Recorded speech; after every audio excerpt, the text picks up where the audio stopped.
Hey everyone, how's it going? So, what am I working on today? Well, I have this Cadillac, whatever the world listing is, XT5, whatever it is. It's basically a GMC Terrain with a 3.6 in it. I think it's an XT5. It's a 2018. Yeah, XT5. Came in with a PO128. Check engine light PO128. Thermostat rationality. Seems to be a common failure in a lot of cars lately. Okay, the 999 times out of 1,000, it's a bad thermostat. I've actually never seen it be anything but a bad thermostat. I've never seen it. Even at the dealership, when I was there, Chrysler's, GMs, we used to replace thermostats every single day because they were going bad. And people were like, oh, Chrysler junk. Well, it's not just Chrysler, it's everybody. Every manufacturer has that same code. And I've done them in every single car. I've done them in Kias, Hyundais, Toyotas, Subarus, GMs. Well, okay, so here's another GM, 3.6. I get amazed almost on a daily basis by manufacturer stupidity. I really do. This one actually blows my mind a little bit. Let me show you what I'm talking about. So here's the motor, 3.6 V6. Okay, you figure, how bad could a thermostat possibly be? Well, it pays almost 5 hours to do a thermostat. Okay, what's involved? Well, guess what? You gotta take the intake off. Why do you gotta take the intake off? Because that's the thermostat. Yep, this is the thermostat. This whole thing is the thermostat. Dealer item only. It's a mall part, but dealer item only. So this stupid thing comes out right here and goes up and under the intake manifold.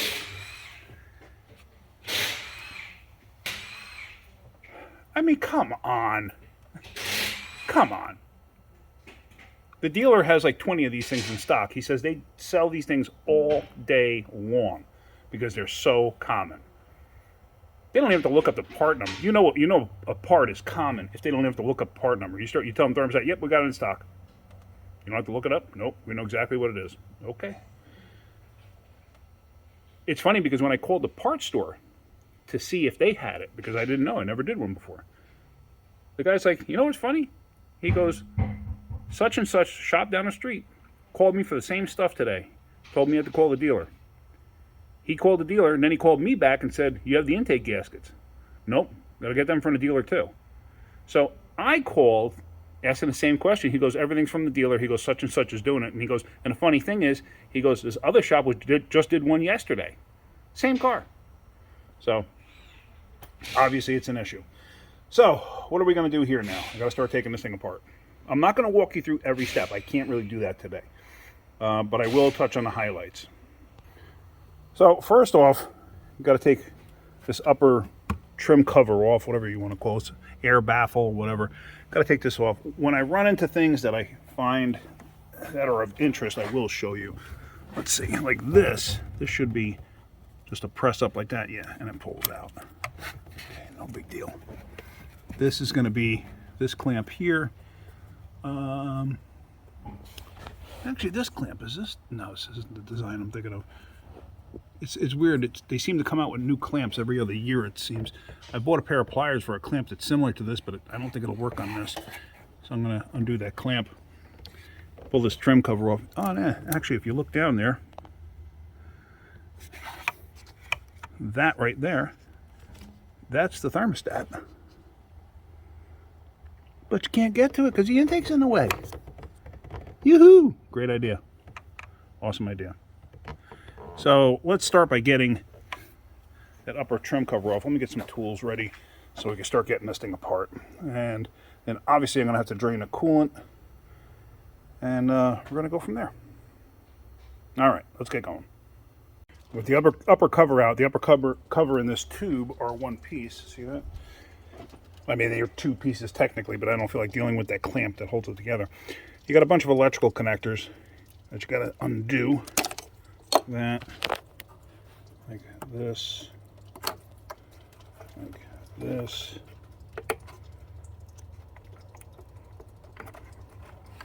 Come apart. Sometimes you get these connectors that just will not come apart. There you go. And you got to undo them from wherever they connect. Also, you got this vapor line here, which I'm going to have to undo from over here also. So let me get those all undone. And these foam blocks, that's because this thing has direct injection, so it uses a high pressure pump. The high pressure pump can be quite noisy. So these foam blocks, if you don't put them back on, you can actually hear, well, you're going to hear the pump regardless, but it'll make it louder if you don't have them in place. So let me just continue getting some of this stuff off of here and get stuff disconnected. Like I said, when I run across stuff that I think is important, stuff that you're going to maybe need some hints on, and I'll show you that. But so far so good. Let's just keep going. So those are out of the way. And it doesn't appear to me that there's anything other than this 110 down here that acts as a support for this end.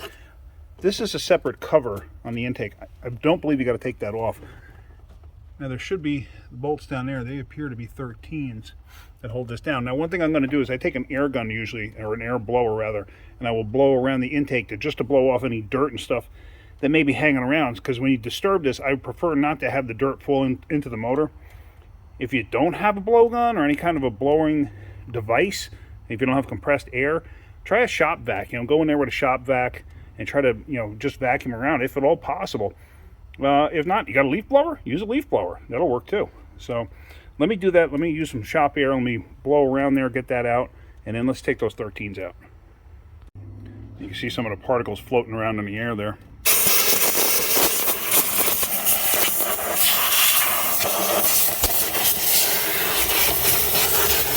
See it all.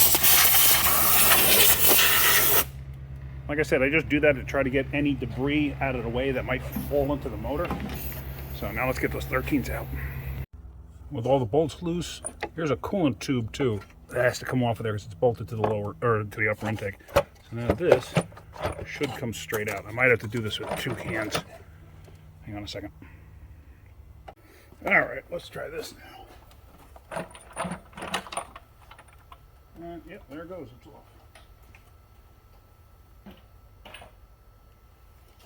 All right, so let's see what we got in here.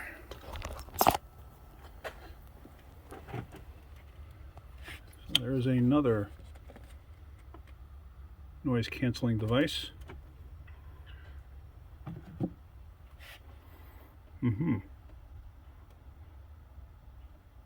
Gotta take the fuel injector rail out too, I'm assuming? Or will this fit out that side? I don't know. I think I might have to take the fuel injector rails out. Let me actually look up the procedure again to see what's involved there. Hope I don't have to, but I might have to. All right, let's find out. All right, so I've looked up the directions. They tell you to pull these pipes out, and they're held in with the, one has bolt here, one has a bolt here. They tell you to pull these little pipes out. They got O-rings on them. And if you ask me, that's just another source for a leak. And then they tell you to take those bolts out, or not take those bolts out. Then they tell you to take this end stuff off here, and they want you to undo the holder for the pipe on this end, and then pry the pipe out so the pipe separates from here. Okay. So here's this. Now, I didn't realize it because I didn't want to, mess with it. But let me hook you up here. This way you can see what I'm talking about. So now, if I grab this end and I twist, it comes apart. So why would you sell this with this entire tube on it? That makes no sense to me. But I guess you're going to have to pull this out because there's no way of getting this up and out. I don't know. I'm going to try unbolting it, and I want to see what happens, just out of curiosity, because I can always bolt it back. So, unfortunately, I can't get in there to show you, but maybe you could see some of it. I don't know. See if I do this. Can you see some of this? Let's see.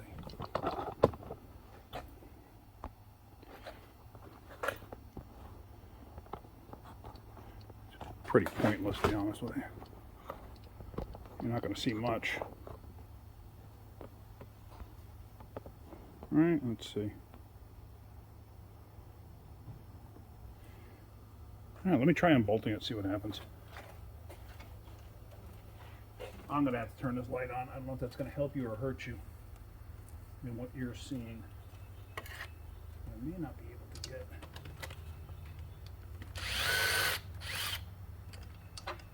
Yeah, I'm going to have to get in there with a swivel. Let me pull this bolt out. You know what? Let me stuff some rags down in those holes real quick.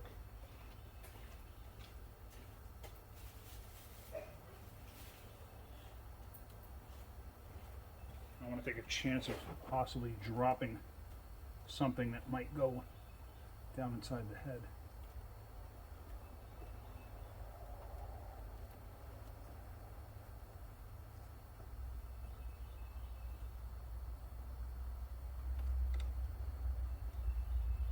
This way too, if something drops like into this void here, I should be able to grab it or at least notice that it happened. You can see that, right?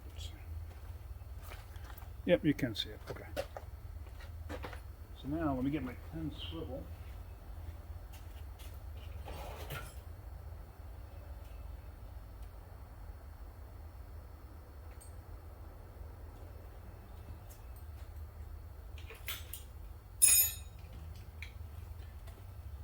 Now, quarter drive swivels like this, these are snap-ons. And I've had other brands in the past, and nothing, I will honestly say, nothing compares to the snap-ons. The snap-ons are ungodly expensive, though. These things are like $45 a piece. So imagine that you have a set of 10 of them, or more. I don't even know how many I have. I have metric and American, but I mean, think about it. That just gets incredibly expensive. And I don't expect everybody to have them. SK makes a pretty good set, I will say, or at least they used to, until they got bought out. I don't know what they're like now. I'm assuming other companies probably make a decent set. If you're interested, I can research it a little bit and see what I can find. But I tell you what, these quarter-inch swivels, they have come in so handy. It's not even funny. Yeah, I'm gonna have to take these pipes out, because there's just no way I'm gonna do this. Okay, so I do understand the reasoning behind it now.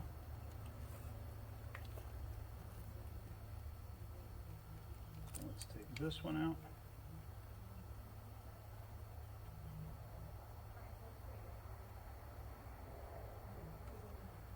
Get this one out.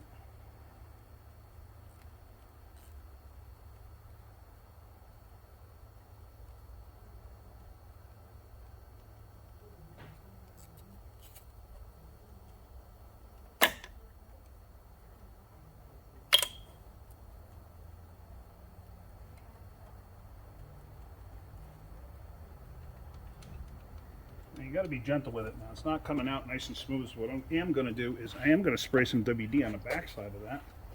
Not a lot of people complain about me using WD. You know what? I've used it for years and I've never had problems with it. You know, I like to hear about stuff that you guys use. That's fine.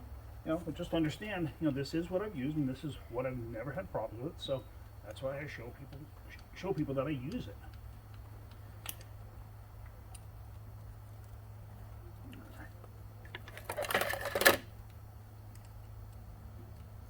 These are pretty robust lines, I will say.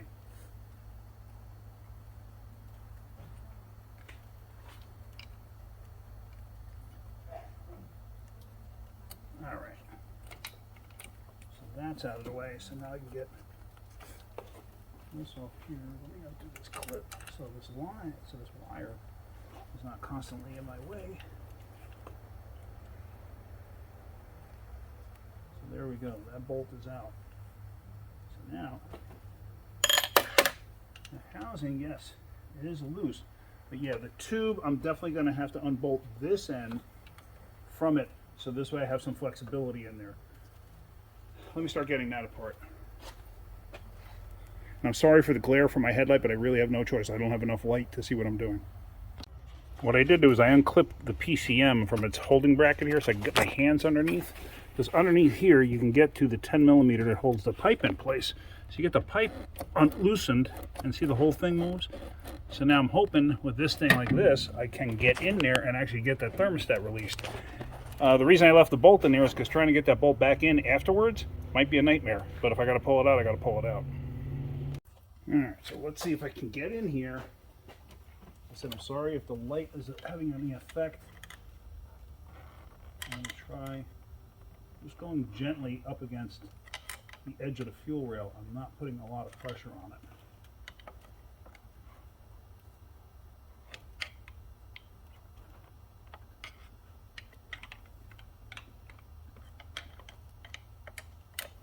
It might not be enough to do what I want it to do.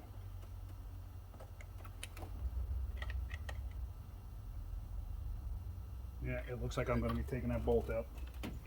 All right, let me get that out of there. Like I said, you cannot even see it. I can only do it with, feel it with my fingertips. So what I did do is I actually put the bolts back in. I backed the screw out until I felt it, like you'll feel it like if you're holding pressure on it. Once it backs out to the very end, you can feel it skip over the threads. I did that and then I screwed it back in like 2 turns. This way the bolt doesn't fall out. Because like I said, it's kind of a nightmare to get to. But now what I'm going to try to do is I'm going to try to pry the pipe out from this end. I put the, like I said, I don't know if I just said it, but I put the screws in to hold the thermostat housing back in place. So now I'm going to pry out on this just to see if it comes out.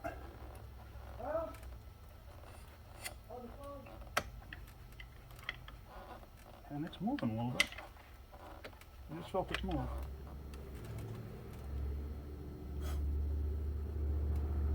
Yep, there it goes. It broke free. Let me show you that. Now you can see the backside of the O-ring.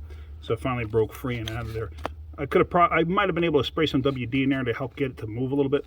Let me pull those screws out and see if this thing will come out now. Let me put you over here, like this.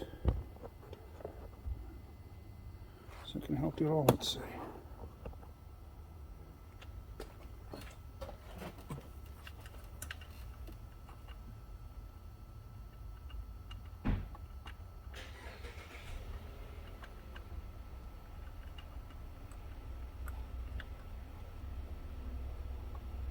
I'm just taking those 2 screws back out. And now with the pipe loose too, it should give me some kind of movement.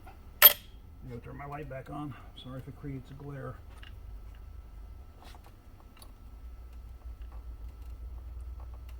Is it gonna be enough, or do I gotta pull the bolt completely out? Nope, I'm gonna have to pull the bolt completely out. Darn it, I wish I didn't have to.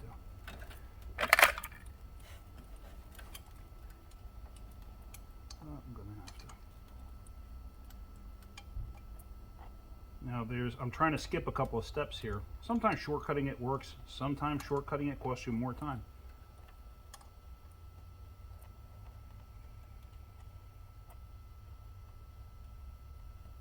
Let's see.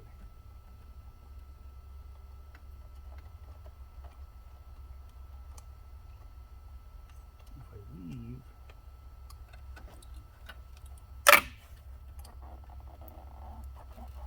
Place there, okay.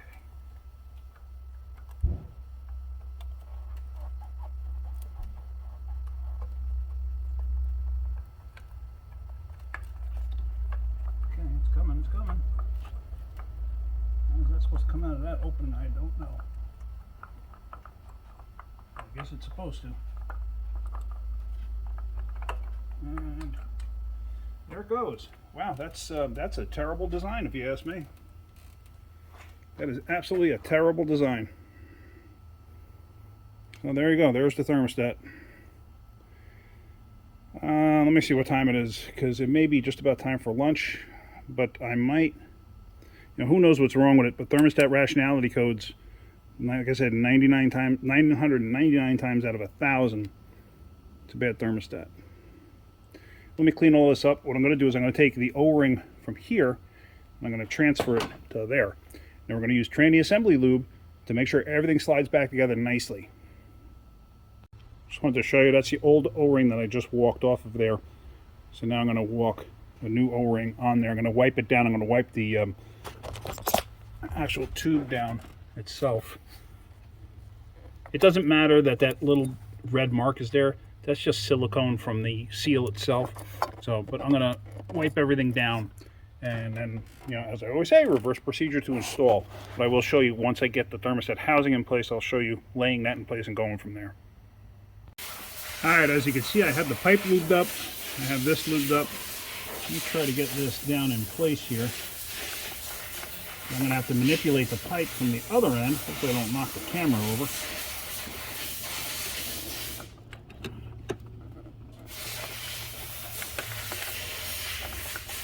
Of course, I have the camera right in my way.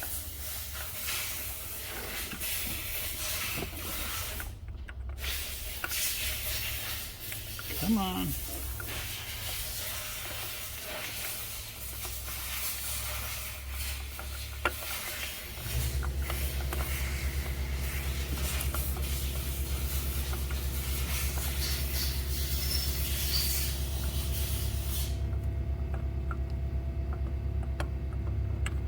There we go.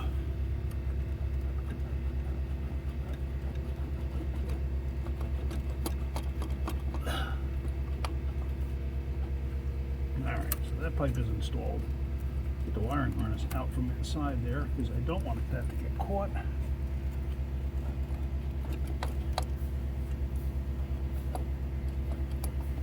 And there we go. Now, that should be in place. Never, ever, ever drive the bolts home right off the bat. Catch them by hand. Make sure they're threading down. When you cross thread this, you're not going to be happy. This is not a thrilling job to begin with. And who would like to go in there, in between that thing with a helicoil in that and try to get that fixed? I know I certainly wouldn't.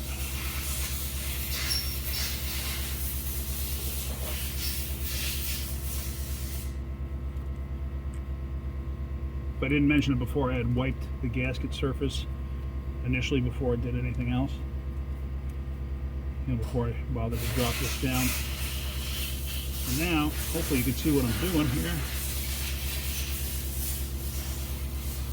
I think you can.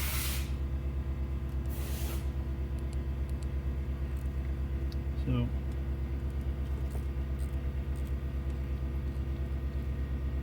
just, I'm not putting a lot of pressure on this, just a little bit of pressure, like I just felt them both bottom out.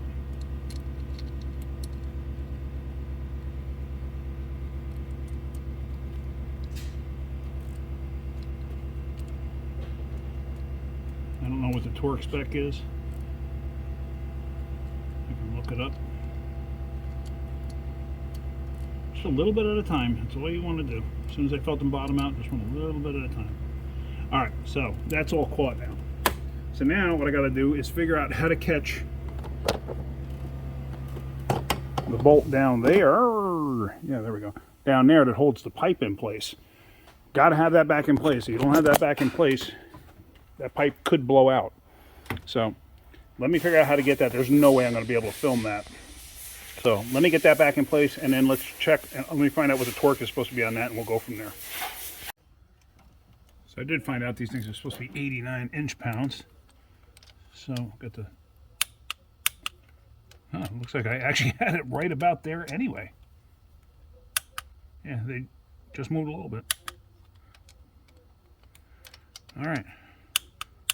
So we're good with that. Always back off on your torque wrench when you go to put it away. You don't, you can actually ruin a torque wrench over a period of time. All right, let me put the tubes back in. Let me start getting everything else back in. I did get that bolt in on the end, so that's all good. So I'll change the intake gaskets, and like I always say, reverse the procedure to install. If I run across anything interesting, I will show you that. So there you see those tubes are in place right there. I had gotten new O-rings from the dealer because I had gotten everything from the dealer. I had got new O-rings. As you can see, that's transmission assembly gel. That stuff will melt away, no big deal. So I got that all assembled. I got the wire tucked back in and clipped back in. I got these gasket surfaces wiped down. There's another video out there talking about the nasty valves in there. See that? So keep your eyes peeled for that video.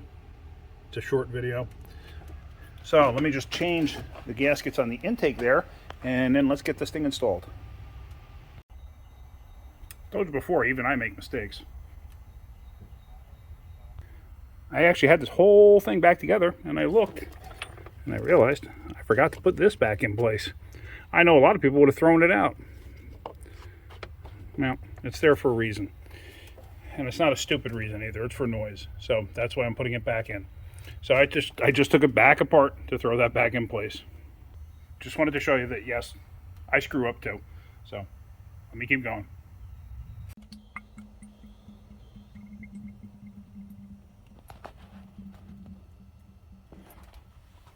Okay, everything's back together now. All clamps are tight. Everything's bolted back in place. I'm topping off the coolant, letting that burp itself out, and then we're going to start it up. All right, she's up and running. Just going to let her purge out a little bit of air that's left in there. And once that's all done, then we're going to take it for a road test. So we just finished road testing the Cadillac. Everything's great. Ran fine. Temperature stayed normal. I mean, I didn't ever see a temperature issue with this vehicle. Mo was the one who actually looked at it initially and ordered the parts for it. It did have that code when I cleared it out. But that was the old code in at the PO 128, I think it is. So, but yeah, to me that's a bit ridiculous of a place to put a thermostat, especially something that, you know, a thermostat's something that does get replaced. Why would you stick it there? It just makes no sense to me. So, but yeah, everything turned out good. So hopefully you got something out of that. If you did, hit that like button. If you could, please subscribe. All right, guys, have a great day. Keep wrenching.